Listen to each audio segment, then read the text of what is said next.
नमस्कार जय जगन्नाथ मु रश्मि आपण समस्त को स्वागत करुच्ची मो चैनल रश्मिस गुड लाइफ को।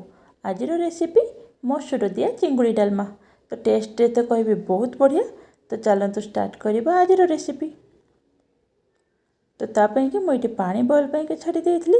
पानी बॉयल हो गला पर मुझे नहीं 150 रु 200 ग्राम भर हम मसूर नहीं तो सहीटा को धोई देकी देदेली। तो ता सहित टेस्ट हिसाब रे लुण आउ हाफ चमच हलदी दे यटा को सिझापी कि छाड़देवी। तो ये देखूँ मसूरटा को आपण बेसी माने सिझाइबेनी। मोर ये देखूँ सिझी जाइए किंतु खोलिनी गोटा गोटा अच्छी। तो यहाँ को साइड कर सारापर मुझे नहीं गली गोटे कड़ाई गरम कर देदेली 2 चामच तेल। ये मुझे सोरिष तेल नहीं जेहेतु नॉनवेज रोसई। तो तेल गरम हो गला पर मुझे देदी आलू। ये मुझे गोटे आलू नहीं तो सहीटा को क्यूब साइज रे काटी नहीं। तो आलू को सिझापी लुण देदेली। तो आलूटा को जमती सिझीज टे आउटे मार्क आसीज से टाइम पर्यंत आलूटा को ये भाजी नेबी। तापर मुझे चिंगुड़ी रे लुण हलदी देकी चिंगुड़ीटा को भी भाजी नेबी। तो चिंगुड़ीटा को मु जमा भी बेसी भाजबी कहीं बेसी भाजिले कौन हम कि टे हार्ड हो तो स्वाद एत भी भल हेनी। तो जेबे भी मु चिंगुड़ी भाजे सब मुझे बहुत कम भाजे। तो ये मो चिंगुड़ी भजा भी हो जाए। तो चिंगुड़ीटा को भी बाहर कर नेबी। तो कढ़ाई सफा करी आउ देदेली 2 चामच तेल। तेल गरम हो गला पर देदेली किछि गोटा मसला रे 2टी तेजपत्र गोटे बड़ अलैच हाफ चामच जीरा 2टी सुखा लंका। तो ये सब को टिके भाजी सारिया पर देदेवी गोटे पियाज ये बड़ साइज गोटे पियाज को चुन चुन करके काटी नहीं। तो पियाज भजा हो गला पर ये देदेवी अदा रसुण पेस्ट ये मुझे गोटे चामच। तो पेस्ट मसला को टिके टाइम कषि सारिया पर देदेली हाफ चामच हलदी गुंड। एथिरे भी मुझे पूर्व भी हलदी गुंड अलरेडी देइची जेमती डाली रे देइची चिंगुड़ी रे भी देइची। तो आपण हिसाब रे देबे। तो मसला हो गला पर ये मुझे देदेची गोटे बड़ साइज टमाटो को छोट छोट कर काटी देइची।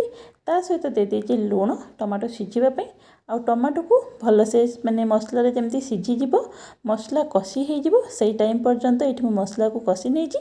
तो ये सब हो गला पर दे दीजिए गोटे बड़ चामच देजी चिकेन मसला।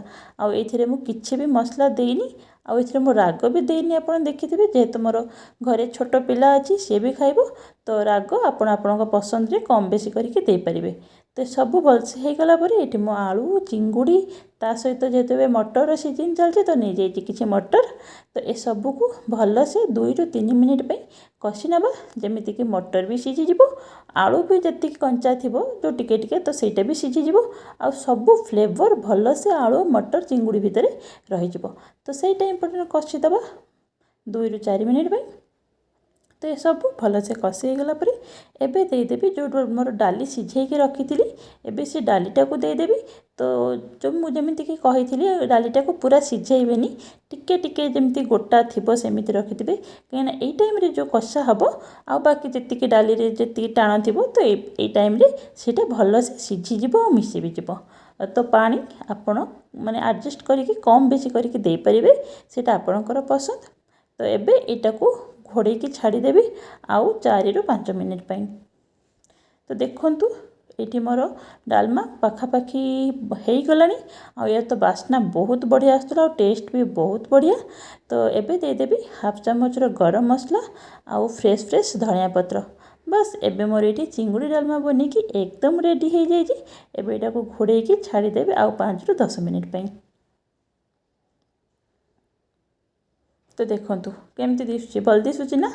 भात हो कि रुटी जहाँ सहित भी हो टेस्ट तो बहुत ही बढ़िया लगे। तो आपन तो चिंगुड़ी रे बहुत प्रकार आइटम बनई थे आउ जो डालमा हुए जमती कि परिबा देकी सब प्रकार परिबा देकी भी करते केबे एमिति भी करंतु टेस्ट बहुत बढ़िया लगे।